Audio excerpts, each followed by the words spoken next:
नमस्कार. देशभक्त केशवराव जेधे फाउंडेशन संचालित केशवराव जेधे व्याख्यानमालेमध्ये मी चेतन कोळी आपल्या सर्वांचं हार्दिक स्वागत करतो.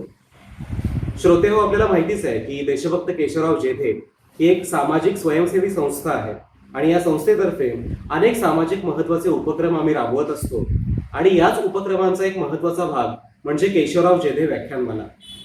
21 एप्रिल 2021 रोजी केशवराव जेधे यांची 125वी जयंती आपण सर्वांनी साजरी केली आणि केशवराव जेधे यांच्या जयंतीचं हे शतकोत्तर रौप्य महोत्सवी वर्ष आहे. त्यामुळेच या वर्षामध्ये अनेक नवनवे उपक्रम घेऊन आम्ही आपल्या समोर येणारच आहोत. याच उपक्रमाचा एक भाग असलेली ही व्याख्यानमाला आणि या व्याख्यानमालेचं आज तिसरं पुष्प आहे. या व्याख्यानमालेतलं पहिलं पुष्प गुंफलं होतं ज्येष्ठ पत्रकार विजय चोरमारे सरांनी. त्यांनी देशभक्त केशवराव जेधे यांच्या कर्तृत्वाला उजाळा या व्याख्यानमालेच्या माध्यमातून दिला होता. दुसरं पुष्प गुंफलं होतं सुप्रसिद्ध मानसोपचार तज्ज्ञ डॉक्टर यश वेलणकर यांनी. कोरोना काळामध्ये आपण आपलं मनस्वास्थ्य कसं जपलं पाहिजे याविषयी त्यांनी प्रात्यक्षिकं काही दाखवली होती आणि ऍक्शन प्लॅन सुद्धा आपल्याला दिला होता.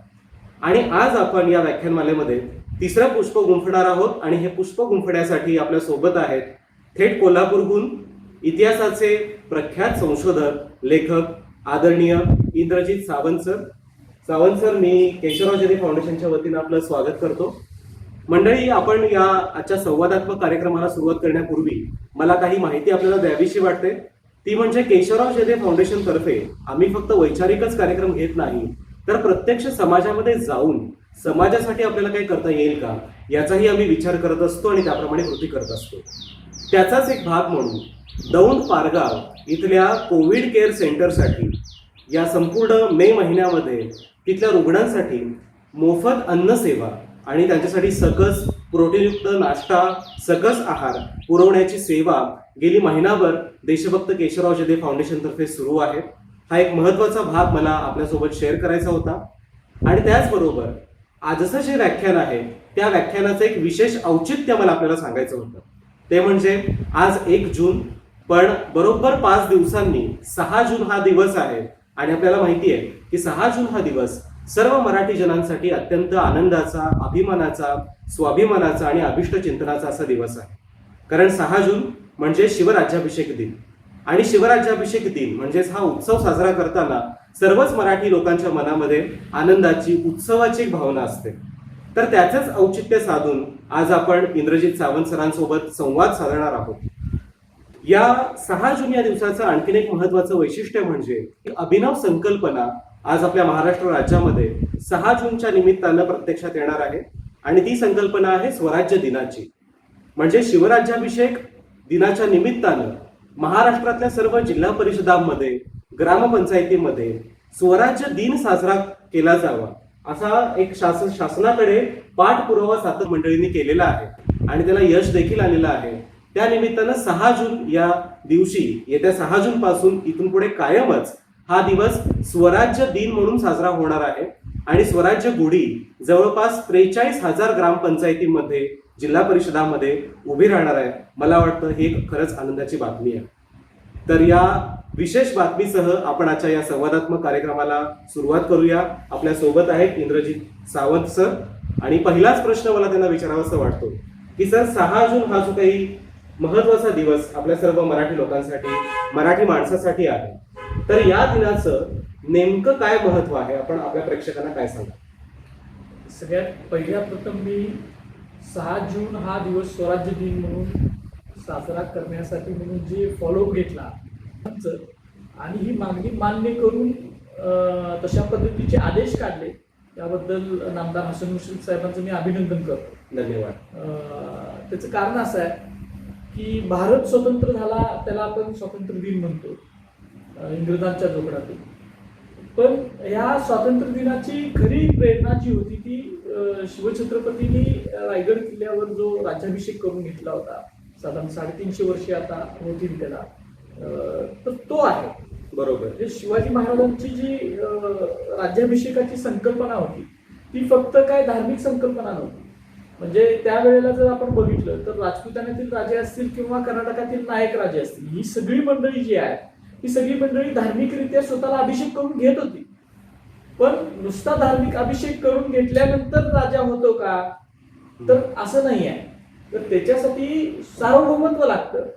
आणि 6 जून 1674ला शिवाजी महाराजांनी रायगड किल्ल्यावरून त्यावेळेला मराठा राज्याचं स्वराज्याचं हे इथल्या भूमिपुत्राचं सार्वभौमत्व घोषित केलं. आणि म्हणून त्याला खूप महत्व आहे. म्हणजे त्या ठिकाणी जे विधी झाले, गागाभट्टांनी विधी केले, त्याचे एक धार्मिक महत्व म्हणून वेगळा भाग झाला. पण राजकीय दृष्ट्या आणि लोकांच्या मनामध्ये सामाजिक दृष्ट्या एक स्वातंत्र्याचं स्फुल्लिंग चेतना, हे आपलं राज्य आहे ही भावना निर्माण करणं आणि त्या राज्यासाठी आपण लढलं पाहिजे. आणि हे स्वराज्य आपल्या रयतेच आहे, हे प्रत्येक माणसाचं आहे. हे काय फक्त शिवाजी महाराज राजा झाला, सिंहासनावर बसला सोन्याच्या, म्हणून त्याचं राज्य नाही आहे. तर हे सगळ्या तिथल्या रयतेचं राज्य आहे, इथल्या भूमिपुत्रांचं राज्य आहे. ही भावना त्या शिवाजी महाराजांच्या राज्याभिषेकामुळे निर्माण झाली आणि म्हणून राज्याभिषेकाचं आपल्याला महत्व आहे. मग तिथं अभिषेक कधी झाला, किती वाजता झाला, कुणी केला, काय केला, याच्या दृष्टीनं माझ्या दृष्टीनं तो इतिहासाचा एक भाग म्हणून अभ्यासाचा फक्त विषय आहे. पण ही जी काही मोठी प्रेरणा शिवाजी महाराजांनी दिली राज्याभिषेकाच्या माध्यमातून, त्यांनी जो तिथलं सार्वभौमत्व घोषित केलं रायगडच्या, एवढा तो उंच डोंगर आहे पर्वत, आणि अशा उंच पर्वतावरून त्यांनी ती स्वतःची सार्वभौमत्व घोषित केलं. आणि आपण बघतोय महाराजांचा राज्याभिषेक 1674ला झाला. 1680-81ला दिल्ली सम्राट औरंगजेब मराठ्यांच्या राज्यावर चालून आला, किंवा दख्खनच्या सगळ्याच राज्यांवर, म्हणजे आदिलशाही, कुतुबशाही आणि मराठ्यांचं जे राज्य होतं त्यानं ते चालून आला. 350 वर्षाची परंपरा असणारी आदिलशहाचं आणि कुतुबशहाची राजवटी ह्या 1-2-3 वर्षामध्ये समूळ नष्ट झाल्या. पण शिवाजी महाराजांची जी स्वराज्याची जी परंपरा होती ती खूप कमी होती त्यावेळेला. बरोबर. राज्याभिषेक म्हणूनच 6-7 वर्ष झाली होती. पण त्या आपल्या स्वराज्यानं औरंगजेबासंग 26-27 वर्षाची झुंज दिली आणि स्वतःचं स्वातंत्र्य अबाधित राखलं. हे महत्व आहे शिवाजी महाराजांच्या राज्याभिषेकाचं. तुम्ही कल्पना करा, जर शिवाजी महाराजांनी हा राज्याभिषेकच केला नसता किंवा सार्वभौमित्व जर घोषित केलं नसतं तर काय झालं असतं. तर इतिहासामध्ये जर तरला स्थान नसतं. पण आपण एक कल्पनेच्या भराऱ्या मारायच्या म्हणून जर नुसतं तसा विचार केला तर मग आपल्याला लक्षात येतं की ही जी काही कृती होती महाराजांनी 6 जून 1674ला केलेली, ही त्याचा अर्थ फक्त धार्मिक ह्याच्यापुरता मर्यादित नव्हता, तर तो खूप वेगळा अर्थ होता. आणि त्याच्यातून जी काही ताकद, शक्ती आणि प्रेरणा मिळाली ती मराठ्यांचं राज्य पुढे टिकण्यामध्ये झाली. आणि आपण बघतो की त्यानंतर ते 1811 पर्यंत सलग आपलं राज्य झालं, साम्राज्यामध्ये रूपांतर झालं. आत्ताच्या पाकिस्तानमध्ये अटकेपर्यंत मराठ्यांचे झेंडे रोवले गेले, तलवारी तळल्या. ह्याची मूळ प्रेरणा जी आहे ती स्वराज्य निर्मितीत आहेच, पण त्याचबरोबर ते ठामपणे, ठोसपणे एखाद्या कल्पवृक्षासारखं स्वराज्य टिकलं, त्याची कल्पना, प्रेरणा ही राज्याभिषेकामुळे. वा, खरं सरांनी जे आता आपल्याला उत्तर दिलंय आणि त्यामागची जी संकल्पना होती ती मला वाटतं खूप महत्वाची संकल्पना होती महाराजांची.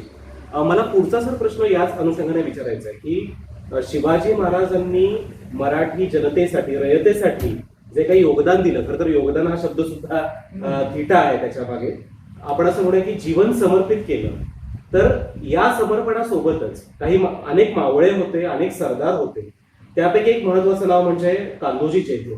तर कान्होजी जेधेंचा जेव्हा जेव्हा उल्लेख होतो तेव्हा स्वराज्यासाठी वतनावर पाणी सोडणारे सरदार किंवा वीर असा त्यांचा उल्लेख केला जातो. तर या कान्होजी जेधेंविषयी आपण काय सांगाल? म्हणजे कान्होजी जेधे नेमके कोण होते, त्यांची पार्श्वभूमी काय होती आणि त्यांनी वतनावर पाणी सोडलं म्हणजे नेमका काय प्रकार होता? खरं तर कान्होजी जे आहे, कान्होजी नाईक जेधे देशमुख, शिवाजी महाराजांचा इतिहास हा कान्होजींचं नाव घेतल्याशिवाय किंवा त्यांचं नाव अधोरेखित केल्याशिवाय पूर्ण होऊ शकत नाही. एवढं मोठं योगदान कान्होजी जेधेंचं याच्यात आहे. अनेक लोकांची, सरदारांची योगदानं आहेत, मावळ्यांची आहेत, सामान्य माणसाची आहेत. पण कान्होजींचं स्थान शिवचरित्रामध्ये खूप वेगळं आहे असं माझं स्वतःचं मत आहे. कारण कान्होजी हे फक्त शिवाजी महाराजांच्या बरोबर नव्हते, तर कान्होजींचा आपण बघतो की कान्होजींचा जन्म आणि तो इतिहास सुद्धा खूप रंजक आहे. बारामोळातली भोर तर्फेचे जे देशमुखी होती कारीची, ती कान्होजींच्याकडं घराण्याकडे होती, परंपरागत चालत आलेली. पण भाऊबंदीमध्ये त्यांच्या भावानी त्यांच्या ह्याच्यावर हल्ला केला, वाड्यावर सोनची भीमची, आणि सगळं ते मारून ती देशमुखी ताब्यात घेतली. कान्होजींच्या आई जे होत्या अनसावा, 2.5 महिन्याचं बाळ होतं कान्होजी, त्यावेळेला त्यांचा सुद्धा हत्या केली होती या भाऊबंदीच्या ह्याच्यात. आणि मग कान्होजींना घेऊन देव महाला नावाचा जो त्यांचा महाला होता, म्हणजे नाभिक समाजातली व्यक्ती, यांनी कान्होजींना वाचवलं. 2.5 महिन्याचं बाळ. आणि मोसेखोऱ्यातल्या बाजी पासलकर, जे स्वराज्याचे पहिले सरसेनापती म्हणून होतात, त्या बाजी पासलकरांनी कान्होजींचा सगळा सांभाळ केला. आणि कान्होजी ज्यावेळेला वयात आले त्यावेळेला त्यांनी स्वतःची मुलगी कान्होजींना दिली. आणि त्यानंतर कान्होजींनी परत आपल्या देशमुखीवर आले आणि मग ती देशमुखी घेतली. हा सगळा काळ जो आहे तो सगळा 1630च्या अगोदरचा काळ आहे. बरोबर. म्हणजे त्यावेळेलाच एका महाराष्ट्रामध्ये शहाजी महाराजांचा उदय झाला होता. महाराजा शहाजी, परजन शहाजी महाराज हे खूप मोठं व्यक्तिमत्व दक्षिणेमध्ये उदयास आलेलं होतं. आणि त्याच वेळेला कान्होजी सुद्धा या मावळाच्या भूमीमध्ये एस्टॅब्लिश होत होते म्हणा, किंवा त्यांचं स्वतःचं एक लहानचं सैन्य देशमुखांचं, आणि सगळ्या देशमुखांचं जे काही नेतृत्व आहे ते एक प्रकारे कान्होजींच्याकडे आलेलं होतं, असं इतिहासाचं आपण जर अभ्यास केला तर आपल्याला लक्षात येतं. आणि मग कान्होजींनी पहिल्यांदा मलिक अंबर नावाचा जो निजामशाहचा दिवाण होता म्हणा, सेनापती होता, या मलिक अंबरच्या हाताखाली त्यांनी काम केलं. आणि त्यानंतर मग ते शहाजी महाराजांचं, ज्या वेळेला शहाजी महाराजांनी निजामशाही वाचवायचा प्रयत्न केला पण तो यशस्वी झाला, आणि त्यानंतर मोगलांनी आणि आदिलशहाने शहाजी महाराजांना ही पुण्याची जागीर दिली. आणि त्यावेळेला खऱ्या अर्थानं शहाजी राजांचा, शहाजी महाराजांचा आणि कान्होजींचा संबंध आला. आणि स्वराज्याची मुळं जी आहेत ना, ती ही सगळ्या मागच्या राजकारणात आहेत. म्हणजे शिवाजी महाराजांनी 1646-47ला स्वराज्याची स्थापना केली असं नाही. त्याची स्थापनेची मुलं जी आहे ती सगळी 1630, 35, 36 हे जे काही सगळं त्यावेळेला सगळं राजकारण घडत होतं. म्हणजे कान्होजी असतील, शहाजी महाराज असतील, त्यांना ती जहागीर मिळणं पुण्याची, आणि त्याच्यानंतर मग कान्होजींचं आणि शहाजी महाराजांचं युती होणं, बरोबर, आणि एकमेकाच्या सहकार्याने त्यांनी पुढे जायचं ठरवणं, ह्या सगळ्यांमध्ये स्वराज्याची मुळं आहेत असं मला वाटतं. कान्होजी निजामाकडून, निजामशाही नष्ट झाल्यामुळं आदिलशाकडे गेले. रंदुल्ला खान नावाचा जो आदिलशाचा सेनापती होता त्याच्याकडे कान्होजी होते, अफजल खान होता, आणि शहाजी महाराज सुद्धा त्याच्याकडेच होते. बरोबर.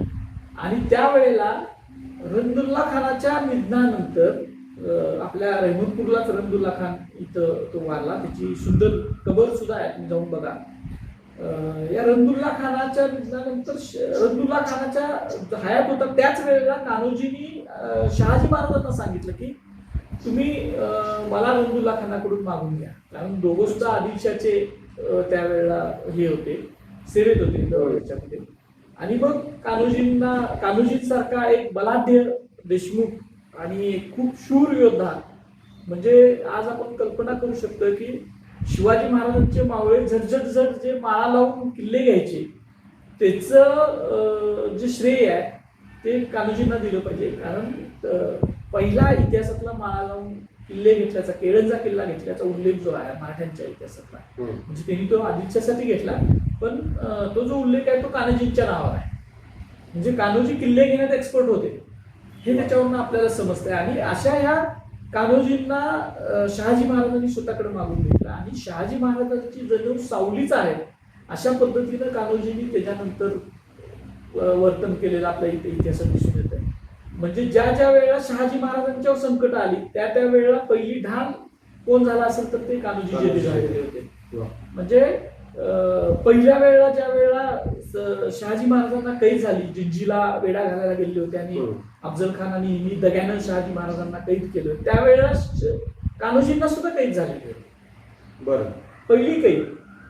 दुसऱ्या वेळेला सुद्धा कैद झाली, म्हणजे शिवाजी महाराजांनी ज्या वेळेला इथं आदिलशाच्या दृष्टीनं बंडाचा झेंडा रोवला आणि स्वराज्याची आपल्या दृष्टीनं मूर्तीवेळ रोवली, त्यावेळेला शहाजी महाराजांना अटक झाली. त्यावेळेला सुद्धा कान्होजींना अटक झाली होती. ही 1648 ची घटना आहे. आणि त्याच्या अगोदरच आपल्याला माहिती आहे की शिवाजी महाराजांना बंगळूरला शहाजी महाराज होते आणि शिवाजी महाराज सुद्धा बंगळूरला होते. अच्छा.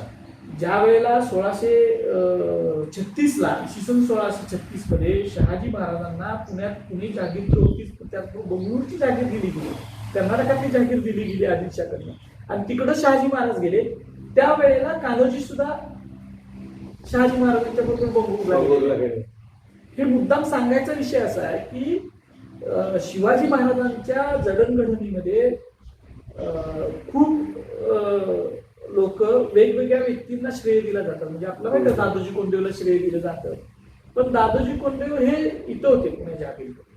पण कान्होजी सातत्यानं जिथं जिथं शहाजी महाराज आणि जिथं जिथं शिवाजी महाराज तिथं तिथं कान्होजी आहे. आणि म्हणून शिवाजी महाराजांच्या जडणघडणीमध्ये जसं श्रेय आपण शहाजी महाराज आहेत, जिजाऊ साहेबांना आहेत, मला वाटतं की तेवढंच श्रेय सातत्यानं बरोबर राहिल्या. म्हणजे वयाच्या 12व्या वर्षापर्यंत तर कान्होजी आणि शिवाजी महाराज एकत्र आहेत. 12व्या वर्षापर्यंत. हा म्हणजे शिवाजी महाराजांच्या 12व्या वर्ष. शिवाजी महाराजांच्या 12व्या वर्षी, कारण बंगळूरला ते सुद्धा बंगळूरला होते शहाजी महाराजांच्या बरोबर, आणि शिवाजी महाराज सुद्धा बंगळूरला होते वयाच्या 12व्या वर्षापासून 12व्या वर्षापर्यंत. आणि 12व्या वर्षी शहाजी महाराज आणि शिवाजी महाराज जिजा मातोश्री यांची रवानगी मग इकडं खेडेबाऱ्यात केली. बरोबर. पहिल्यांदा आले ते खेडेबाऱ्यात आले, जिथं खेड शिवापूर आता जिथं आहे तिथं आले, तिथं राहिले आणि तिथं मग तिथलं सगळा कारभार सगळा सुरू झाला. स्वराज्याचा सगळा जो काय कारभार सुरू झाला.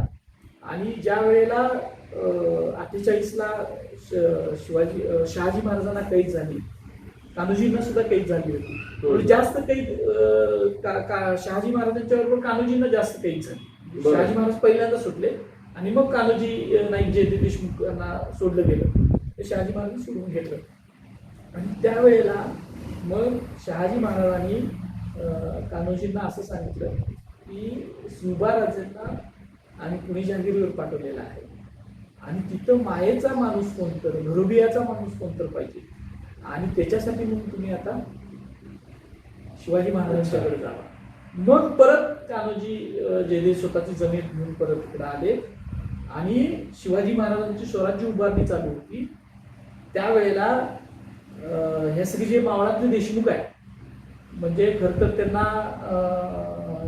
कुंड पळेगार असंच म्हटलं जायचं, कारण स्वतः सैन्य ठेवून त्या सैन्याच्या लहानशा सैन्याच्या जोरावर कुंड पळेगारी करणं असं म्हणजे तो एक भाग होता त्यावेळेला त्यांचा. दायते घ्यायचे. बरं. म्हणजे बांदल असतील, शिवकर असतील, खोपडे असतील, पण ह्या सगळ्यांचं एकत्रीकरण करणं आणि मग ते स्वराज्याच्या कामावर त्यांना लावणं, हे कामाचं श्रेय बाजी पासलकर आणि बाजी पासलकरांचं नंतर कान्होजी जयदेव देशमुखांना आहे. कारण पहिल्या स्वराज्याच्या लढाईपासून जयदेव घराणं म्हणजे शिवाजी महाराजांची जी पहिली लढाई आहे ती कुठली आहे तर ती पुरंदरची लढाई, फतेखानाचा जो पराभव केला, बरोबर, ती पहिली लढाई. तर त्या पहिल्या स्वराज्याच्या लढाईपासून ते शेवटच्या लढाईपर्यंत स्वराज्याच्या, म्हणजे मी ह्यांच्यापर्यंत सांगतोय राजाराम महाराज आणि त्याच्यानंतरच सातत्यानं जयदेव देशमुख घराण्याचं स्वराज्याच्या लढाईमध्ये सहभाग आहे. म्हणजे आपल्याला माहित आहे की कान्होजी जयदेवचे पुत्र बाजी जयदेव त्यांना सर्जाराव जो किताब मिळाला तो पुरंदरच्या लढाईमुळे मिळाला. अच्छा. पुरंदरला जी लढाई झाली, सुप्रसिद्ध लढाई आहे की त्याच्यामध्ये सर्जाराव जयदेवला तो हे मिळालेला. बरोबर. त्यावेळेपासून कान्होजी शिवाजी महाराजांच्या बरोबर आहे. जावळी जी मारली शिवाजी महाराजांनी 1656 त्याच्यामध्ये कान्होजींचा आणि मोठा सहभाग होता. कान्होजींचा होता, मांडव देशमुखांचा होता, पण कान्होजींचा मोठा सहभाग आहे जावळी मारण्यामध्ये. आणि त्याच्या अगोदर सुद्धा जावळीकरांच्या आणि जयदेव देशमुखांच्या लढाया झालेल्या आणि तिथला सगळ्या प्रदेशाची माहिती जी होती ती त्यांना होती. त्याच्यामध्ये कान्होजींना आणि या सगळ्या मंडळींना होती. मग ती जावळी मारायचे दर्शन होतं आणि सगळ्यात महत्वाचं योगदान जे कान्होजी नाईक जयदेव देशमुखांचं आहे असं मला वाटतं की ते आहे अफजल खानाचा वध महाराजांनी केला त्यावेळेस. अफजल खानाच्या वधाच्या वेळेचं योगदान जे आहे ना, आणि या सगळ्या गोष्टी ज्या आहेत ना या जेदे शकावलीमध्ये आणि जेदे करिण्यामध्ये या दोन्हीमध्ये आहे. आता आपलं इतिहासाचं मांडणीचं एक पद्धत कशी आहे बघा. शिवभारत सभासद बकर हे आपण समकालीन मानतो. शिवभारत आणि सभासद बकर दोन्ही समकालीन मानतो. दोन्ही एक राजाराम महाराज सभासद बकर राजाराम महाराजांच्या आज्ञेनं लिहिली गेली. शिवाजी महाराजांच्या नंतर 20 वर्षांना ती लिहिली. साधारण 1696 असं त्याचं हे देतात कार्य बकरीचा आणि कार्यकाल देतात. आणि शिवभारत जे आहे ते शिवाजी महाराजांच्या आज्ञेने शिवाजी महाराजांच्या हयातीतच लिहिलं गेलं असं संशोधकांचं मत आहे. आणि या दोन्हीमध्ये कान्होजींचा एका ओळीनं एका शब्दानं सुद्धा उल्लेख नाही. पण सुदैवानं जेदे करीना आणि जेदे शकावली ही दोन अत्यंत महत्वाची साधनं जी या जेदे घराण्याने जपून ठेवलेली होती, या जेदे घराण्याने निर्माण केली, ती उपलब्ध असल्यामुळं आणि स्वतः खासा शिवाजी महाराजांची पत्र कान्होजींना लिहिलेली, जेद्यांना लिहिलेली मूळ पत्र अस्सल पत्र उपलब्ध असल्यामुळे आपल्याला हा सगळा इतिहास समजतो कान्होजींचा. अफजल खानाच्या वधाच्या वेळेला सगळ्यात प्रमुख भूमिका ही कान्होजी नाईक जेदे देशमुखांची. म्हणजे ती जी युद्ध भूमी निवडण्यापासून ते अफजल खानाला भेटायचं का नाही हे ठरवण्यापर्यंत कान्होजींची भूमिका आहे. कारण त्याचं कारण प्रमुख कारण सगळे इतिहासकार आतापर्यंत तिची मांडणी काय झाली नाही हे विसरतात की अफजल खानाला पुरेपूर ओळखलेले कान्होजी देशमुख. बरोबर. शिवाजी महाराज आम्ही बघितलेलं नाही अफजल खान, म्हणजे बघितलेलं नाही म्हणजे त्याचं बघितलं असेल पण त्याचं सगळं राजकारण जे कोळून प्याले होते. कारण 2 वेळा अफजल खानामुळे कान्होजींना कैद झाली होती शहाजी महाराज. बरोबर. रंदुल्ला खानापासून म्हणजे रंदुल्ला खानाच्या बरोबरच होती. रंदुल्ला खानाचा खिदमतगार होता अफजल खान. त्यामुळे त्यावेळेपासून कान्होजी अफजल खानाला ओळखत होते. म्हणजे त्याची शारीरिक क्षमता ओळखत होते, त्याची बौद्धिक कॅपॅसिटी ओळखत होते, त्याचं सेनापतित्व त्यांना माहित होतं कान्होजींना. आणि अफजल खान किती कपटी आहे, बेमान आहे हे सुद्धा त्यांना माहित होतं. आणि मग तो कसा फसवायचा अफजल खानाला, बेमानाला फसवून कसं आपल्याकडे आणायचं ह्याच्या रणनीतीमध्ये सुद्धा म्हणजे त्यांनी सगळं स्वतः आय विटनेस आहे. ते अफजल खानाच्या बेईमानीच्या आय विटनेस आहे. म्हणजे शिर्याच्या कस्तुररंगाची जी 36 साली जी मारलं त्याला विष घेऊन भेटीला बोलून अफजल खानाने. बरोबर. आपण असं इतिहासात म्हटलं जातं ना हिस्ट्री रिपीट इट सेल्फ, तसं त्यावेळेच आहे. त्यावेळेला ती घटना आहे. ती घटना कधी झाली 36 ला झाली, 1636 ला 36-29. त्यावेळेला अफजल खानाने त्या कस्तुरी रंगाला मारलेलं होतं नाही काय. बरोबर. शिर्याचे. आणि तोच प्रकार म्हणजे रक्त न सांगता एक थेंब रक्त न सांगता ती संपूर्ण तिथं किल्ला आणि राज्य सगळा प्रदेश त्याने घेतला होता. तोच प्रकार अफजल खान खूप शूर होता, बेमान होता, कजाक होता. सैन्य रचनेमध्ये त्याचा सेनापती कोण त्यावेळेला प्रख्यात जागतिक कीर्तीचा प्रख्यात आदिलशाचा सेनापती कोण असेल, शहाजी महाराजांच्या नंतर अफजल खान. मुल्ला मोहम्मद वगैरे होते पण सेनापती लढाईचा वॉरियर म्हणून अफजल खानाला त्यावेळेला सुद्धा आपण कागदपत्रात बघू शकतो जागोजागी त्याचे उल्लेख येतात. प्रचंड मुत्सद्दी आणि शूर असा अफजल खानाला म्हटलं, रणनीतिकार स्ट्रॅटेजिस्ट. आणि त्याला ओळखलेले कान्होजी नाईक होते. बरोबर. आणि मग ज्या वेळेला तो वाईत आला आणि वाईत सुद्धा वाईचा जो सुभाव होता त्या वाईच्या सुभ्यामध्ये हे सगळं यायचं, हे सगळे प्रदेश यायचे आपले. बारामुळातला होता काही भाग त्याच्यातला सीमेवरचा वाईमध्ये आहे. तर त्यावेळेपासून ते ओळखत असल्यामुळे म्हणजे किती मोठा स्पॅन आहे बघा. 1636 पासून म्हणजे 35-36 पासून ते 1659 पर्यंत. म्हणजे जवळजवळ 25 वर्ष त्या माणसाला ओळखतात कान्होजी नाईक. आणि मग त्यांनी शिवाजी महाराजांना सल्ला दिला असावा की अफजल खानाचं जी रणनीती आहे की ती स्वतः भेटीस येऊन, कारण त्याला प्रचंड अफजल खानाची चित्र उपलब्ध आहेत. एक चित्र अफजल खानाचं आपल्या सातारचं जे औंध म्युझियम आहे, म्युझियम मध्ये एक मिनिचर आहे. त्या मिनिचर वरून सुद्धा आपल्याला खूप लहानचं चित्र आहे, एवढं लहानचं चित्र आहे ते. साधारण 9 इंचाची उंची असेल आणि 6 इंच असं असेल. तर त्याच्यावरून सुद्धा आपल्या लक्षात येतं की ते अफजल खान किती डिफॉल्ट करतो. त्याची वर्णनं तर आहेतच, बरोबर. म्हणजे बखरकारांनी केलेली वर्णनं किंवा आदिलशाही कागदपत्रातली वर्णनं अफजल खानाची उपलब्ध आहेत. पण ती बघितल्यानंतर लक्षात येतं की अफजल खान किती धिप्पाड आणि हे होता, त्याला ताकदीचा प्रचंड स्वतःच्या गर्व होता. अशा या अफजल खानाशी 1 to 1 फाईट करायचा सल्ला कान्होजी शिवाजी महाराजांना वा देतात. वा. आणि ती रणभूमी निवडायची, प्रतापगड निवडायचा. शिवाजी महाराजांचं तर आहेच सेनापती, काय प्रश्नच नाही, पण हा सल्लागार प्रमुख कोण आहे या सगळ्या याच्याचा, बरोबर. तर ते कान्होजी नाईक आहे. आणि शिवाजी महाराज सगळ्यांचे सल्ले घेऊन ते जायचे. आणि त्यावेळेचे इन्सिडेंट्स असे आहेत की अफजल खानानं आदिलशाहीच्या सुटतानाच, तिथून विजापूरवरनं सुटतानाच सगळ्या जे देशमुख होते या सगळ्या महाराष्ट्रातले या प्रदेशातले 12 त्यांना पत्र लिहिली की आता तुम्ही आदिलशाहीकडे या, शिवाजीची साथ सोडा, आव्हान केलं त्याने. आव्हान केलं. आणि 1659ला शिवाजी महाराजांची स्वतःची हुजुरात खूप कमी होती. बरोबर. म्हणजे ज्याला आपण हुजुरात म्हणतो, स्वतःचं सैन्य म्हणतो, कमी होतं.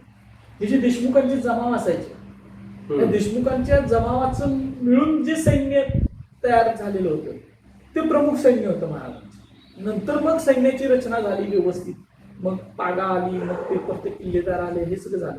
पण त्यावेळेला मला असं वाटतं की 70-75% सैन्य देशमुखांच्या जमावामधलं तयार व्हायचं. मग त्यात बांधव देशमुख आहेत, सेडिंगकर आहेत, खोपडे आहेत, बरोबर, हे पासलकर आहेत, अनेक आहेत, डोहर देशमुख आहेत, त्यात जे देशमुख, सगळ्या देशमुखांना त्यानं फरमानं आदिलशाहीची पाठवली की आता तुम्ही शिवाजीला सोडा आणि शिवाजीच्या विरुद्ध आम्ही मोठी सॉरी केलं तुम्ही या.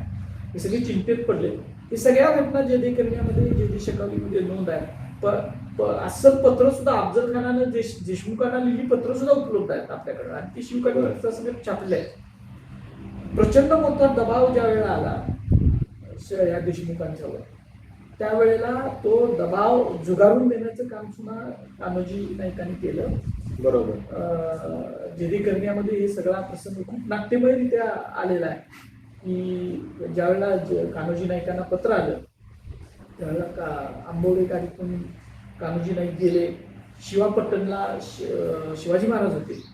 शिवाजी महाराजांनी सुद्धा त्यांना जबाब पाठवलेला होता की तुम्हाला जर जायचं असेल तर बेलभाग घेऊन, बेलभाग म्हणजे तिच्याकडनं अफजल खानाकडनं वचन घेऊन मुलांना पाठवा किंवा तुम्ही जावा. कान्होजी नाईकांनी स्वतःची मुलं घेऊन, 5 मुलं होती कान्होजी नाईकांना, ती सगळी मुलं घेतली, मुलं आणि स्वतः ते शिवापट्टणला गेले. आणि त्यावेळेला बोलाचाली झाल्या सगळ्या. आणि मग शिवाजी महाराजांनी त्यांना सांगितलं की तुम्ही तुमच्या वतनावर पाणी सोडलं पाहिजे. कान्होजी नाईक म्हणले की मी काय करू, तर शिवाजी महाराजांनी जायचं असेल तर जावा, ह्याचा राग की वतनावर पाणी सोडलं पाहिजे म्हणून सांगितलं कान्होजी नाईकांनी. तर तुम्ही बघा, मराठ्यांचा इतिहास जर आपण बघितला म्हणजे एकदम प्राचीन काळापासूनचा, तर वतनासाठी त्यांनी स्वतःच्या भाऊबंधांना सुद्धा मारल्याचे उल्लेख आहेत. म्हणजे कान्होजींचा इतिहासच आपल्याला माहिती आहे की सोनजी बिरजीनी त्यांचे भाऊच होते, नाईकजी जिल्ह्यांचे, त्यांना तिने वतनासाठी, म्हणजे आज सुद्धा सगळ्यात वाईट सवय आहे ती जमिनीच्या एका तुकड्यासाठी मारामारी करणं, लूट करणं, घराणीच्या घराणी संपवणं, हा सगळा प्रकार होता.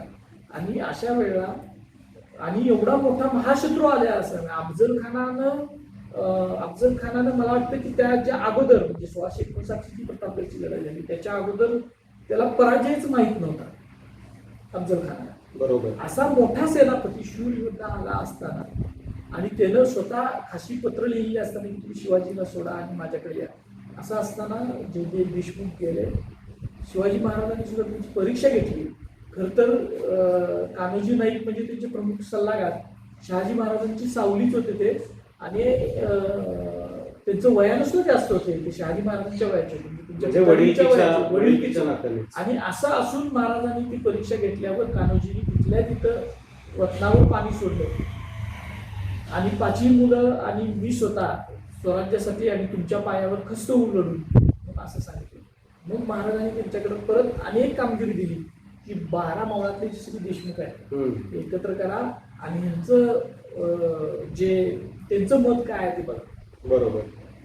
पण ते सगळे देशमुख, सगळ्या देशमुखांच्या यांना कान्होजींनी एकत्र केलं. त्या सभेत काय झालं हे जे देखील सांगितलं, वेगवेगळी मतमतांतर झाली पण कान्होजींनी स्वतः सांगितलं की आपण कोणत्याही परिस्थितीत मी माझं इमान दिलेलं आहे शहाजी महाराजांना, आणि मी शिवाजी महाराजांना इमान दिले, मी माझ्या वतनावर पाणी सोडलं, आणि मी आणि माझी मुलं सगळं जेदे घरानं म्हणजे स्वराज्यासाठी आणि शिवाजी महाराजांसाठी मी लढून खचतो कमी झालं. त्यावेळेला मग सगळ्या देशमुखांचा ग्रुप पालटला आणि सगळे देशमुख शिवाजी महाराजांच्याकडे आले. बरोबर. ही खूप मोठी कामगिरी आहे. खरंय.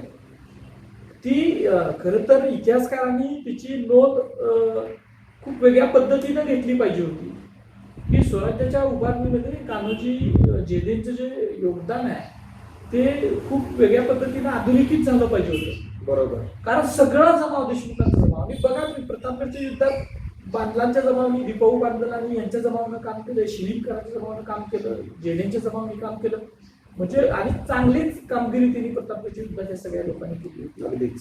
आणि त्याच्यामुळं हे प्रतापगडचं युद्ध जिंकलं गेलं.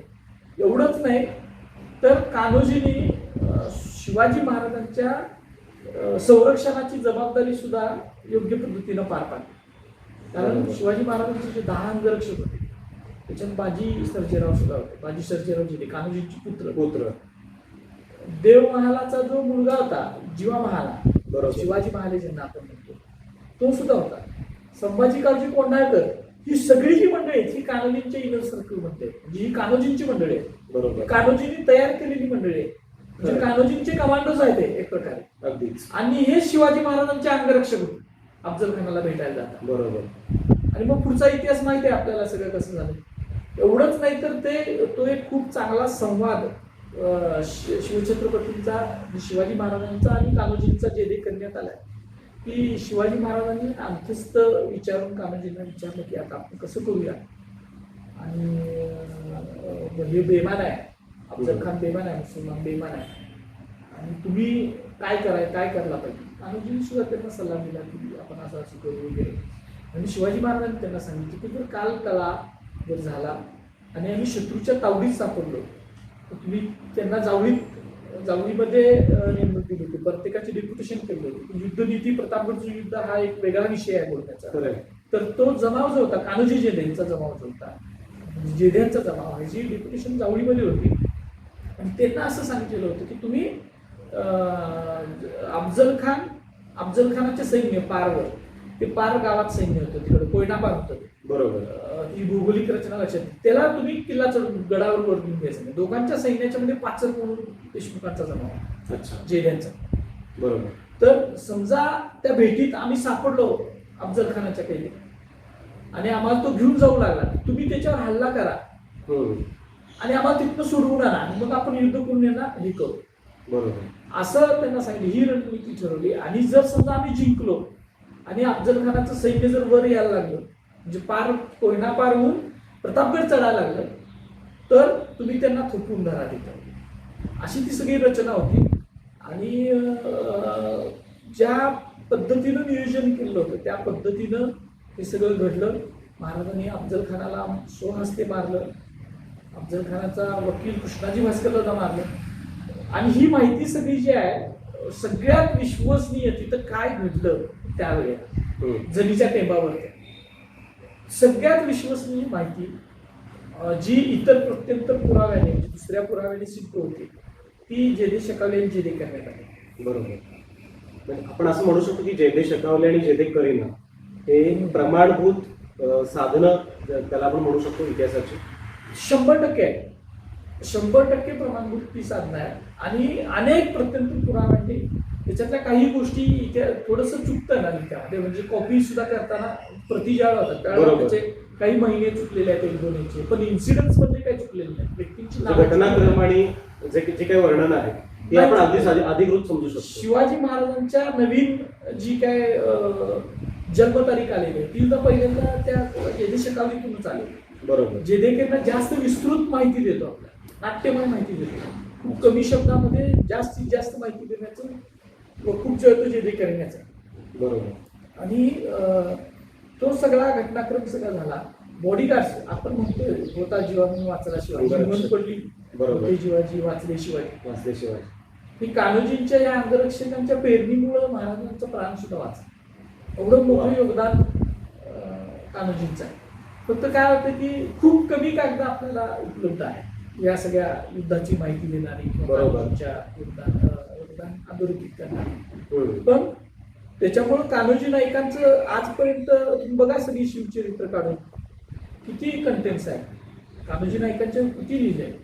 खरं तर ज्यांचे इतिहासात 5-6 उल्लेख मिळतात काहीच योगदान नाही. त्यांना शिवाजी महाराजांचे गुरु करून ठेवलं हम्म. आणि जे 47लाच वारले अशा दादोजींना गुरु करून ठेवलं. त्यांचे पुतळे उभा राहिले. त्यांच्या नावानं तुम्ही इन्स्टिट्यूट उभा करताय. बरोबर. पुस्तकाच्या धड्यामधनं शालेय आज अभ्यासक्रमामध्ये. सुद्धा चौथीच्या धड्यामध्ये कुठं आहेत कान्होजी नाईक? बरोबर. आज 4थीच्या पुस्तकामध्ये कान्होजी नाईक कुठं आहे?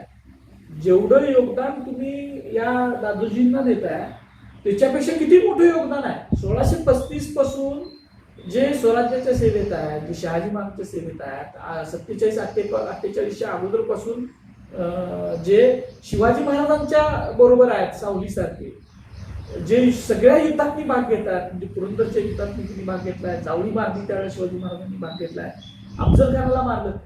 ही शिवाजी महाराजांची पहिली जी युद्ध आहेत ना ही मोठी युद्ध आहेत. बरोबर. ही स्वराज्याचा पाया रचणारी युद्ध आहे आणि ह्याच्यामध्ये सगळी ही मंडळी असताना त्यांचं योगदान पण आपण आपल्याला खरं आहे. आणि मग कान्होजींनी हे सगळं केलं. स्वराज्याशी शेवटपर्यंत जी प्रामाणिक राहिलेली जी घराणी आहे त्याच्यामध्ये जे ते घराणे. मधी थोडस संभाजी महाराजांची 1-2 पत्र आहेत सर्जेरावजी तिकडे जायचा असं काय. तर त्यावेळेला ती फितुरी जे औरंगजेबाचं धोरणच होतं की तुम्ही हे करा, जी संभाजी महाराजांची माणसं आहेत ती फितवून घ्या आपल्याकडे. ती रणनीती तर ते काही फितले नाही, काही गेले नाही. बरोबर. सर हा अधिकृत इतिहास जो आहे तो लोकांपर्यंत मला वाटतं हा जास्तीत जास्त लोकांपर्यंत तो गेला पाहिजे. अधिकृत साधनं म्हणा आणि त्यातून येणारा जो इतिहास आहे तो लोकांपर्यंत जाणं खूप महत्वाचं आहे. अधिकृत साधनं आहेतच. जेदे शकावली ही किती साली प्रकाशित झाली ती जेदे करीना. आज त्याला 100 वर्ष होऊन गेली. बरोबर. पण त्या साधनांचा उपयोग करून इतिहास लिहिणं, तशी मांडणी आणि करणं. त्या साधनांचं इंटरप्रिटेशन करणं, बरोबर. त्या साधनातनं ते गोळा करणं सगळं काय. हम्म. आता बघा कसं असतं इतिहासाचं. शिवाजी काशी जे आहे बरोबर. बघायला गेलं. आज किती त्यांचे पुतळे वगैरे उभे आहेत. हम्म. पराक्रमीच होते, वादच नाही. पण इतिहासात फक्त एकच शब्द आहे, एकच ओळ आहे. बरोबर. बरोबर. हे दादोजी कोंडदेव असतील, सोनोपंत असतील, मोरोपंत असतील, अनेक लोक आहेत. ह्यांच्या खूप कमी कंटेंट्स आहेत. त्याच्यापेक्षा जास्त कंटेंट्स इतिहासामधले जे पुरावे म्हणतो किंवा उल्लेख इतिहासातले अस्सल साधनातले, अस्सल पत्रातले हे कान्होजींचे आहे. बरोबर. पण ते कुठे येत नाही. हे साधनं प्रकाशित नव्यानं राहायची गरजच नाही आहे. जी आत्ता आहेत त्या साधनांवर जो डोलारा उभा आपण करायला पाहिजे तो झाला पाहिजे. तो होत नाहीये. होत नाहीये पण तो झाला पाहिजे. नव्यानं तो झाला पाहिजे. तो झाला पाहिजे.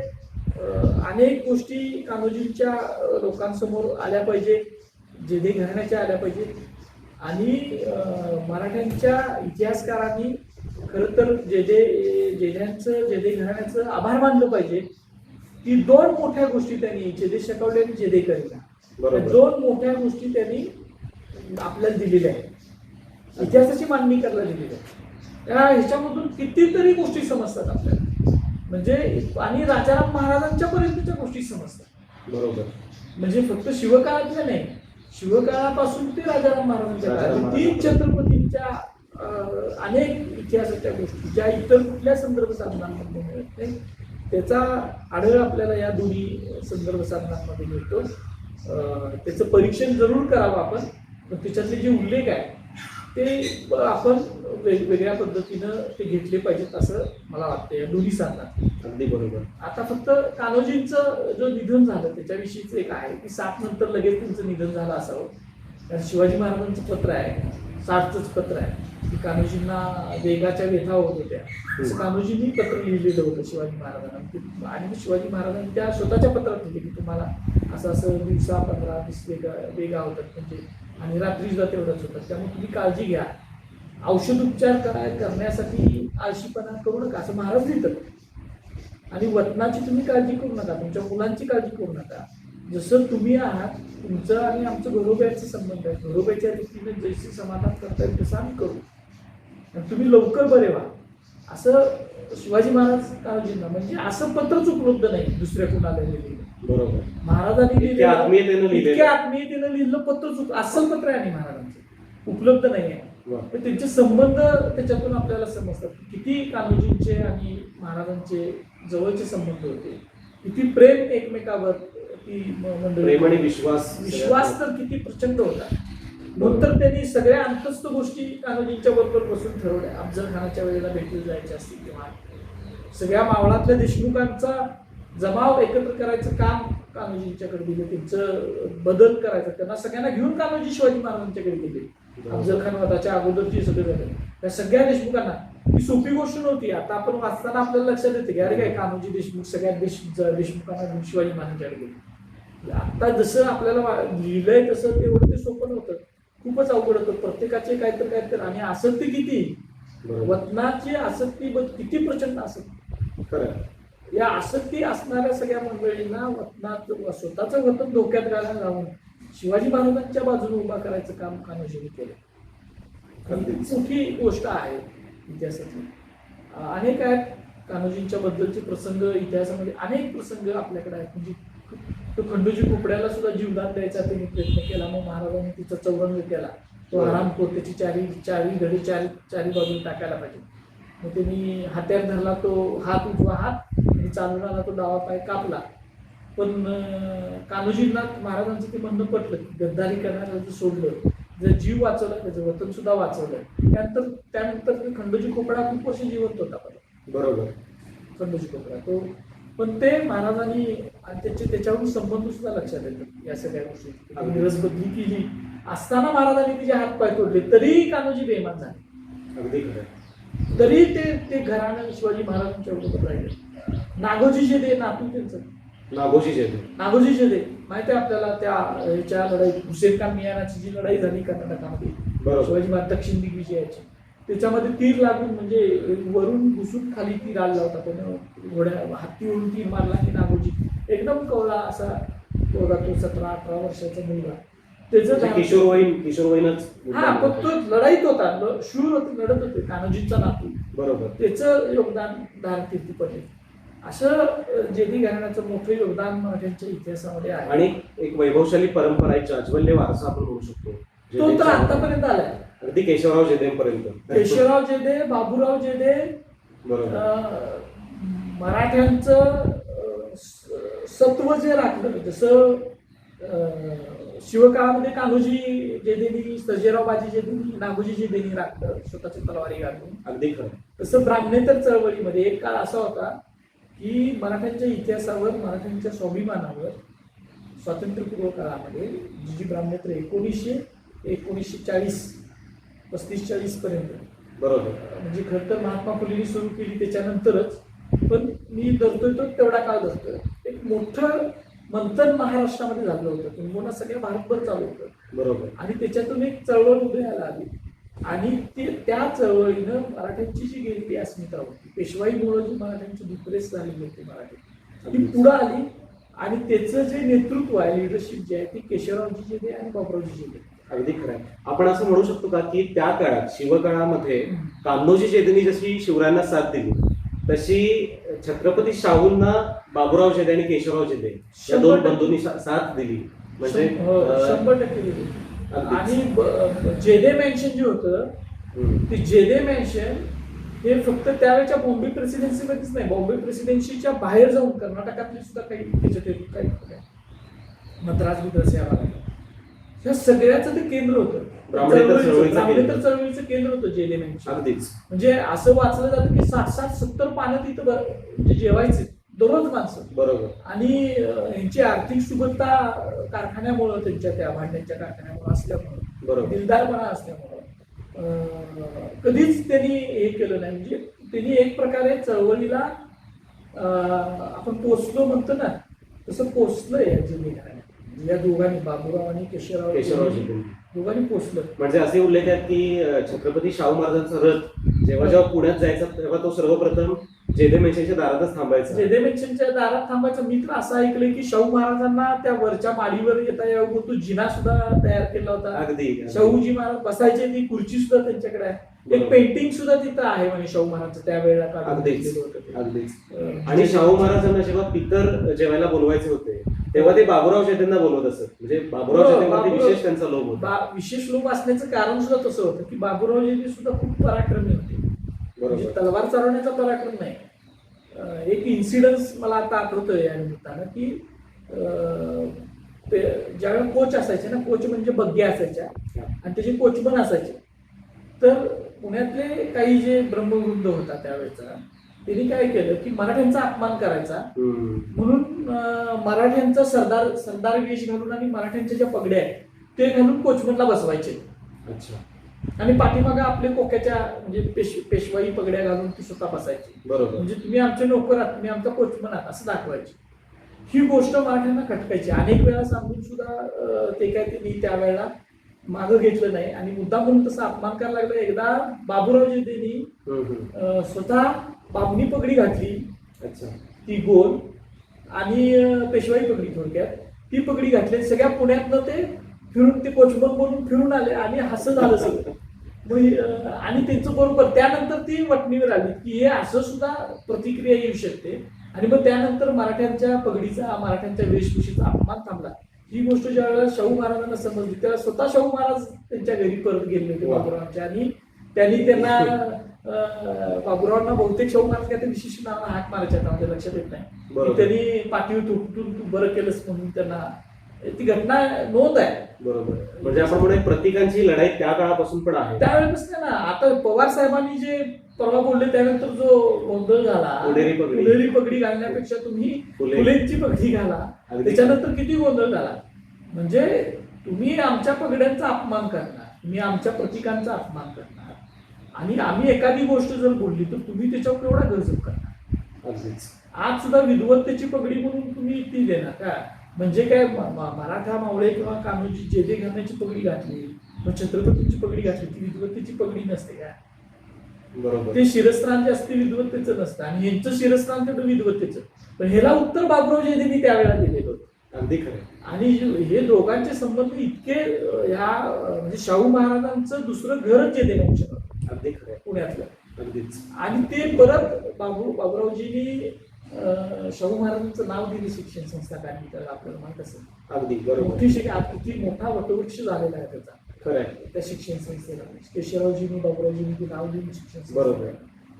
आणि हा सगळा इतिहास आहे जसा कान्होजींचा इतिहास आहे तसा हा सुद्धा इतिहास आहे. मला वाटतं तो ताकदीनं आता ह्या केशवरावजी दे फाउंडेशन जे आहे देशभक्त केशवरावजी दे फाउंडेशनच्या माध्यमातून पुन्हा एकदा ताकदीनं लोकांच्या समोर येईल अशी माझी अपेक्षा आहे. की कारण कसं आहे आपला इतिहास आपणच लिहिला पाहिजे. अगदी खरं. दुसऱ्याने लिहिला तर मग असं होतंय. म्हणजे त्यावेळेला सुद्धा बघा एवढं युद्धात स्वतः महाराजांची खासी पत्र ज्या माणसाला जात आहे एवढं योगदान गांधीजी दिले. आणि त्यावेळेचा परमानंद काय काय काय काय लिहितो. त्यावेळेचा सभासद किती सगळ्यांची यादी देतो. 5,000 यांची यादी देतो, 1,000 यांची यादी देतो, काय शिलेदारांची यादी देतोय, किल्ल्यांची 250-300 किल्ल्यांची यादी देतोय. कान्होजींचं जेलींचं एक साधं नाव खरंच ही फार मोठी शोकांतिका आहे. आणि मला असं म्हणायचं की कान्होजी जेधे ते केशवराव जेधे हा जर संपूर्ण प्रवास आपण बघितला तर हा पूर्णतः रयतेसाठी आणि बहुजन समाजासाठी झटणारा असा सगळा प्रवाह आहे असं आपल्याला नक्की म्हणता येईल का. 100% तसाच प्रवाह आहे. कधीच इकडे तिकडे गेलेलं नाही. म्हणजे खरं तर नदी अशी वेडी वाकडी वळणी घेते. पण जेधेंचं घराणं मला वाटतं की कधीच बहुजन समाज मराठ्यांचा इतिहास ह्याच्यामध्ये त्यांचं वाकडं पाऊल कुठं पडलंय असं झालेलं नाही आतापर्यंत तरी दिसत नाही तसं केशवरावजींच्या पर्यंत. अगदी खरं. मला शेवटचा एक प्रश्न आपल्याला याच अनुषंगाने विचारायचा आहे. आपण मगाशी इतिहासाच्या साधनांविषयी बोललो म्हणजे जेधे शेकावले जेधे करीना. तर या क्षेत्रामध्ये जे नवीन संशोधक येत आहेत नवीन लेखक जे काही येत आहेत जे इतिहासाबद्दल वाचतायत ते संशोधन करतायत तर या मंडळींनी इतिहासाची साधनं तपासताना ती परखून घेताना नेमकी काय काळजी घ्यायला हवी. कारण आता आपल्याला माहिती आहे की महाराष्ट्रात एक असं एक पुस्तक आलेलं आहे अलीकडेच, की ज्या पुस्तकामुळे फार मोठा हल्लकल्लोळ माजलेला आहे. आणि खरं तर कोरोनाच्या पार्श्वभूमीमुळे सध्या बरेचसे लोक शांत आहेत की कुठला उद्रेक होऊ नये आणि त्याला वेगळं रूप येऊ नये या अनुषंगाने. पण या सगळ्या पार्श्वभूमीवरती नवीन जे आमच्यासारखे तरुण आहेत की ज्यांना इतिहासाबद्दल काही लिहायचं आहे, काही अभ्यास करायचा आहे, त्यांनी कोणती साधनं तपासायला हवीत आणि काय तथ्य आणि पथ्य पाळायला हवी? खरं तर इतिहासाची आता नुसत्या डॉक्युमेंटेड इतिहासावर आपला इतिहास बेस आहे. आता सध्या जो इतिहास आहे बरोबर. हा कागदपत्री इतिहास आहे. कागदपत्रा सगळा जो डोलारा उभा आहे, सगळी जी इमारत उभी आहे इतिहासाची, ही कागदपत्रांच्या आधारावर.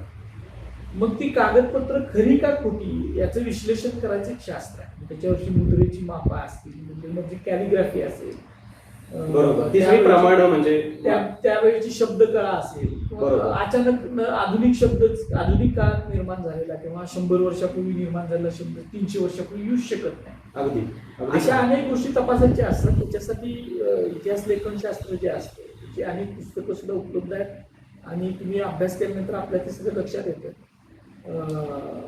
ह्या सगळ्या साधनांवर आपण बेस राहिलंच पाहिजे. नो डॉक्युमेंट नो हिस्ट्री म्हणतात, हे बरोबर आहे. पण आत्ता इतिहास हा या सगळ्या सीमा ओलांडून पुढे जायला लागलेला आहे. म्हणजे कागदपत्रीय इतिहासाच्या सीमा ओलांडून आपण पुढे गेलं पाहिजे. कसं आहे बघा, मी मगाशी सांगितलं जे शकावली आणि करिना जर नसताच, शकावली आणि करिना ही साधनच मिळाली नसती तर कुठं होते जेदे. पण आज जेदे घराणं आहे ना, खरं त्या मावळामध्ये जेदे घराणं आहे. बरोबर. तो तिथं राहत आहे, कित्येक शतक राहत आहे, अगदी म्हणजे ते आहे तिथं. अगदी खरं. तो सुद्धा इतिहासाचा भाग आहे. म्हणजे हे नव्यानं इतिहासाची एक साधनं जी आहेत ना, ती वेगळी वेगळी साधनं आहेत. म्हणजे ह्याला मला नेमकं सांगता येत नाही की कसं त्याचं इंटरप्रिटेशन करावं. पण मौखिक इतिहास नावाचा सुद्धा एक भाग आहे. माझ्या घराण्यांची परंपरा चालत आलेली ती सुसंगत तर्क सुद्धा असतील आणि बाकीची ही कागदपत्र मिळतात. शस्त्र आहेत आमच्या घराण्यात, बरोबर. म्हणजे आमच्या घराण्यात शस्त्र आहेत, म्हणजे कधी तर कोण तर लढलं त्याचं ना. अगदी खरं. नाव येत नाही इतिहासाच्या कागदपत्रात, पण लढलेलं आहे ना कोणतं. बरोबर. आज आम्हाला मिळत नाही, पण मिळणार नाही असं सुद्धा काय भाग नाही. हे आज आमच्या मराठी कागदपत्रामध्ये मिळत नाही, फारसी कागदपत्र मिळत नाही. अजून विजापूरची कागदपत्र जी आहेत ती कुठं सगळी आपण एक्सप्लोर केली. दप्तरखाने सगळेच एक्सप्लोर नाही झालेले. म्हणजे आमच्या कोल्हापूर पुरालेखागाराचं उदाहरण देतो, कायम आम्ही तिथे जातोय. शककर्ते शिवाजी महाराजांची, म्हणजे शिवाजी महाराजांनी लिहिलेली, शिवाजी महाराजांच्या कार्यालयातून सुटलेली 6 नवीन पत्र आम्हाला आत्ता मिळतात. 6-7 वर्षापूर्वी मिळाले. बरं. कोल्हापूरच्या पुरालेखागारात, म्हणजे ज्याचं सूचीकरण सुद्धा पूर्ण झालं बऱ्यापैकी. म्हणजे एका पुरालेखागारात असं म्हणत असेल कित्येक शेकडो लाखो कागदपत्र. ही सगळी कागदपत्र आपण अभ्यासली पाहिजेत, त्याची सत्यता तपासली पाहिजे. आणि ते काही खूप अवघड आहे, एकदमच त्याला हे असं काही ते शास्त्र नाही आहे. जर तुम्ही थोडासा अभ्यास केला तर ते समजून येतं. त्याच्यासाठी वेगवेगळ्या भाषा आहेत आणि लिपी आहेत. पण हा सगळा अभ्यास आणि हे सगळं संशोधन झाल्यानंतर सुद्धा आपण जेव्हा ते प्रस्तुतीकरण करतो, मांडणी करतो, तेव्हा एकतर बऱ्याचदा काही लेखक हे गौरवीकरण करतात, उदात्तीकरण करतात किंवा मोडतोड करतात, विद्रुपीकरण करतात. आता ते 2 कळत आहेत. बघा काय होतं त्याचं तुम्हाला सांगतो की शंभूराजांचीच बदनामी का करायची. हा, तर शंभूराजांनी अण्णाजी दत्त सारख्या ब्राह्मणाला हातीच्या पायी दिलं, बरोबर बरोबर. म्हणून अण्णाजी दत्तचे जे वारस आहेत हे त्यावेळेपासून ते आजपर्यंत संभाजी महाराजांची बदनामी. कारण भारताच्या इतिहासामध्ये किंवा धार्मिक याच्यामध्ये ब्रह्महत्येसारखं महापातक कुठलं महापातक, आणि त्या पातकाला प्रायश्चित्त सुद्धा नाही. पण एक धर्मवीर बनवणारा, ज्याला आपण धर्मवीर म्हणतो, संभाजी महाराज असा राजा एका ब्राह्मणाला हत्तीच्या पायी देतो. सर या तो जो काय राग आहे ना, तोच मुळाशी आहे संभाजी महाराजांच्या बदनामीचा. आणि तो घेऊन अजूनपर्यंत बसले. अगदी खरं. अजूनपर्यंत तो रागच घेऊन बसलेले आहेत की हे धार्मिक वर्चस्व सोडायला पाहिजे ना. मग संभाजी महाराजांनी काय माल सावंताला सुद्धा मानले ना. अगदीच. संभाजी अनेक हिरोजी पर्यंत सुद्धा मानले. मग मराठ्यांनी काय राग धरून बसून त्यांची आता बदनामी करायची का? हे असं होतं.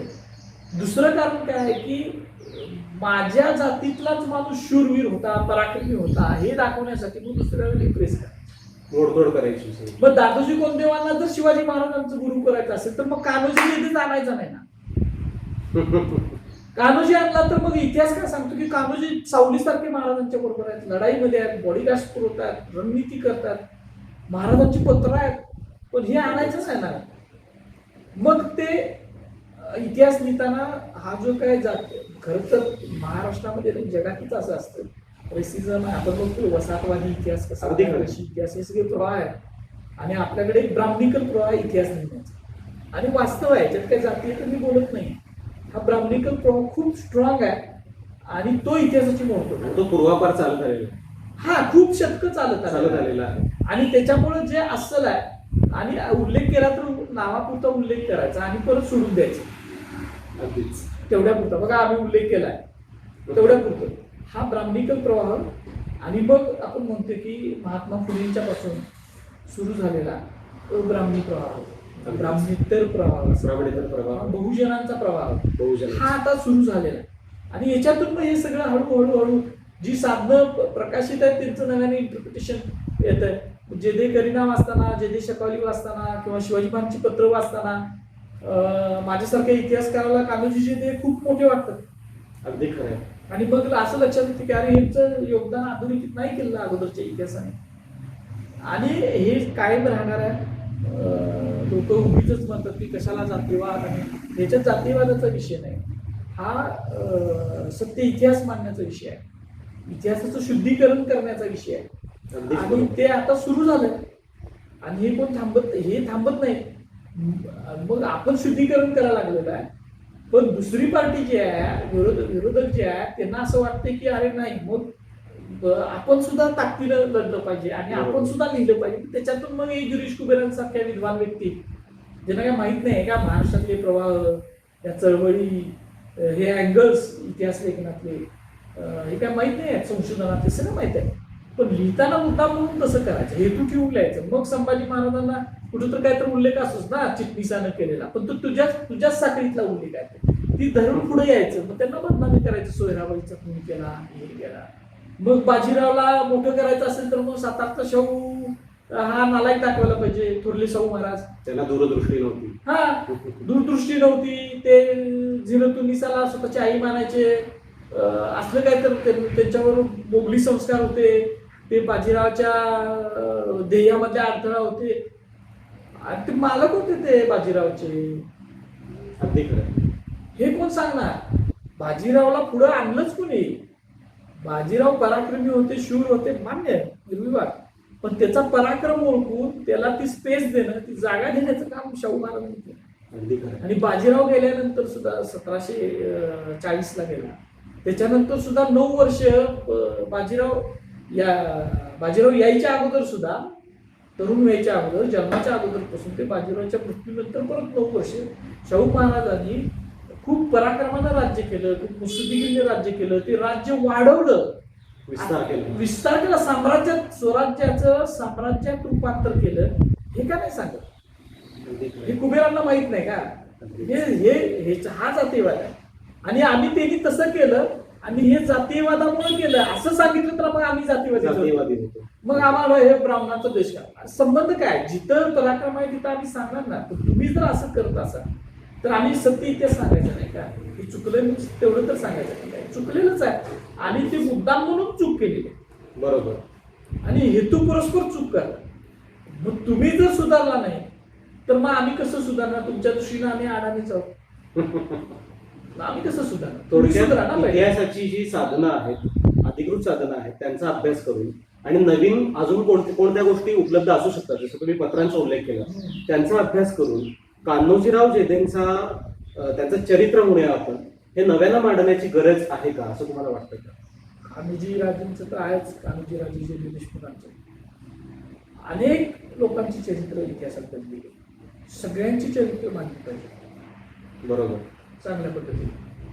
म्हणजे म्हणजे जे तथ्य आधारित जे फॅक्ट्स आहेत ते तथ्य, समजा साधनं, चुकलेलं असेल पुरावे. ना, चुकलेलं असेल त्यांचं एखाद्या वेळेला कुणी इकडे तिकडे गेलं असेल तर मांडा ना. आता आम्ही खंडोजी कुपडेचं सांगितलं, पण तू मराठा म्हणून काय खंडोजी कुपडेचा इतिहास सांगायचा नाही असं कुठं आहे? अगदी खरं. सांगायला पाहिजे ना. एवढंच काय, मुळात इतिहासाची ती फोड, इतिहास म्हणजे जे घडलेलं आहे जे ते फॅक्ट्स मांडणं. आहेत ते तुम्ही सांगा ना. बरोबर. त्या फॅक्ट सांगायला पाहिजे. आणि हे आता सांगायचं काम सुरू झालंय. अवघड आहे, लगेच काय होणार नाही, पण त्या पायऱ्या आपण हळूहळू चढायला लागलो. अगदीच खरं. म्हणजे एकदम सुद्धा काय आपण थांबलेलो आहोत अशातला भाग नाही. हळूहळू पायऱ्या चढायला लागल्या. इथून पुढे बघा तुम्ही सिरियल्स येतील, चित्रपट येतील. जसं तानाजींच्या वर चित्रपट आला तसं कान्होजींचं चरित्र इतक्या नाट्यमय हिनं भरलेलं आहे. अगदीच. प्रसंगानं इतक्या नाट्यमय हिनं भरलेलं आहे. नाट्यमयता, चित्रमयता त्याच्यात. प्रचंड आहे. म्हणजे त्याचा ड्रामा खच्चून भरलेला ड्रामा आहे कान्होजींच्या याच्यामध्ये. वा. म्हणजे त्यांच्या जन्मापासून सुरू होते ते त्यांच्या निधनापर्यंत. अगदीच. 2-2 वेळा कैद होते त्या माणसाला. एवढा प्रचंड ड्रामा भरलाय. ज्या वेळेला कदाचित सिरियल मध्ये येईल, त्यांच्या सिनेमामध्ये येतील, एका कान्होजींच्यावरच 3-4 सिरीज न सिनेमे काढायला लागतील. एवढं कंटेंट्स आहेत त्यांच्यावर. अच्छा. बिटवीन द लाईनचे जे कंटेंट्स आहेत ते तर वेगळेच. आता आहेत ते कंटेंट्स खूप आहेत कान्होजींचे. आणि असं कधी तर होईल असं मला वाटतं. अशी आपण अपेक्षा नक्कीच करूया. अपेक्षा म्हणजे मला खात्रीच आहे. म्हणजे आपल्या हयातीतच आपण ते बघू. कान्होजींच्या वा. चित्रपट मला वाटतं आपल्या हयातीतच आपण बघू. आता ती आता सुरू झालं सगळं. या शिवराज्याभिषेक दिनाच्या औचित्यानं आपण या मंगल इच्छेसह आणि या मंगल भावनेसह इथं आपण थांबायला हरकत नाही. मला असं वाटतं की कान्होजीराव जेधे, वीर कान्होजी जेधे यांच्यासारख्या खऱ्या वतनावर पाणी सोडणाऱ्या सरदारामुळं आणि अशा असंख्य मावळ्यामुळंच आज खऱ्या अर्थानं 6 जूनचा हा शिवराज्याभिषेक दिन आपण इतक्या उत्साहानं आणि आनंदानं साजरा करू शकतोय असं म्हटलं तर ते वावगं ठरणार नाही. तेव्हा कान्होजीराव जेधेंच्या स्मृतींना सुद्धा या पवित्र स्मृतींना वंदन करून, अभिवादन करून आणि आजच्या या तिसऱ्या म्हणजे या व्याख्यानमालेचं तिसरं पुष्प ज्यांनी गुंफलं त्या इतिहास संशोधक इंद्रजित सावंत सरांचा त्यांच्याविषयी ऋण व्यक्त करून आपण आज तुर्तास निरोप घेऊया. आणि या व्याख्यानमालेचं चौथं पुष्प, चौथा विषय काय असणार आहे ते 15 जूनला आपल्या सगळ्यांसमोर नक्कीच येणार आहे. तेव्हा पुन्हा भेटूया नवीन विषयांसह. आपल्या सर्वांना राज्याभिषेक दिनाच्या मी हार्दिक शुभेच्छा देतो आणि इंद्रजित सावंत सरांचे आभार मानून आज मी इथेच थांबतो. धन्यवाद.